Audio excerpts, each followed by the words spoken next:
जय शिवराय मित्रांनो. तर आज आपण तुळापूर आणि वडोबुद्रुक या ठिकाणी छत्रपती संभाजी महाराज समाधीस्थळ या ठिकाणी आज आपण जात आहोत. तर मित्रांनो, आपण आता तुळापूर या ठिकाणी पोहोचलेलो आहे आणि आपण आता आतमध्ये दर्शनासाठी जाणार आहोत. मित्रांनो, थोडंसं आतमध्ये आल्यानंतर हे समोर आपल्याला कवी कलश यांची समाधी पाहायला मिळते आणि या ठिकाणाहून पुढे संभाजी महाराजांची समाधी आहे.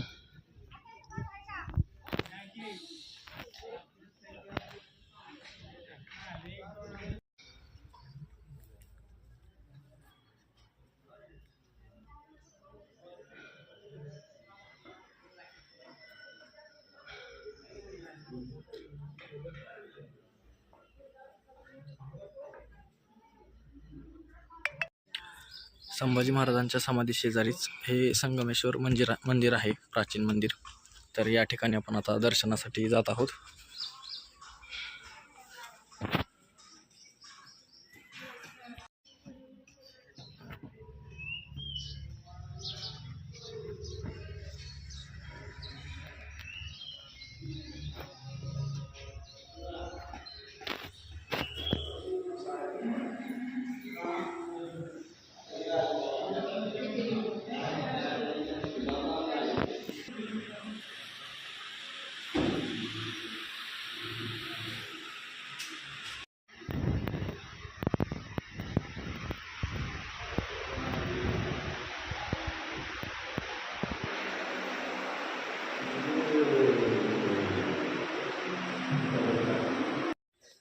तर या ठिकाणी मंदिराच्या शेजारी भीमा, भामा आणि इंद्रायणी या 3 नद्यांचे संगम आहेत.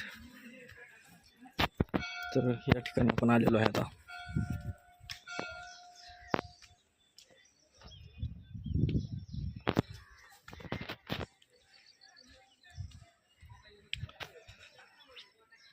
समोर आपण पाहू शकता त्या ठिकाणी की संभाजी महाराजांची समाधी आहे आणि त्याच शेजारी संगमेश्वर मंदिर आहे.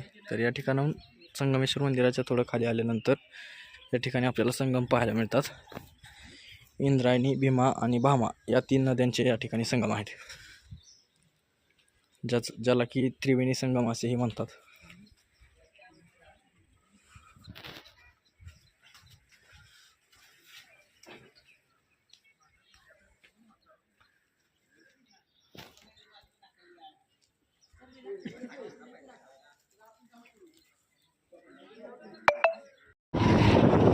तर जय शिवराय मित्रांनो, आता आपण तुळापूर या ठिकाणी संभाजी महाराजांचं दर्शन करून, समाधी ठिकाणी दर्शन करून आपण आता वडोबुद्रुक या ठिकाणी जाण्यासाठी निघालो आहोत. तर चला. तर मित्रांनो, आता आपण वडोबुद्रुक संभाजी महाराज समाधी या ठिकाणी पोहोचलेलो आहे आणि आपण आता दर्शनासाठी आतमध्ये जाणार आहोत. तर मित्रांनो, या ठिकाणी ही संभाजी महाराजांची समाधी आहे या ठिकाणी.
मित्रांनो, आता आपलं म्युझियम पाहून झाल्यानंतर आपण आता या ठिकाणी संभाजी महाराजांच्या समाधीच्या ठिकाणी दर्शनासाठी आलेलो आहोत आणि या ठिकाणी दर्शन घेऊन आपण आता पुढे कवी कलश यांच्या समाधीच्या ठिकाणी दर्शनासाठी जाणार आहोत. आणि समोर आपल्याला पाहायला मिळते की समोर कवी कलश यांची समाधी आहे. तर या ठिकाणी आपण दर्शन घेऊया आता. जय शिवराय मित्रांनो, भेटूया पुढच्या व्हिडिओमध्ये.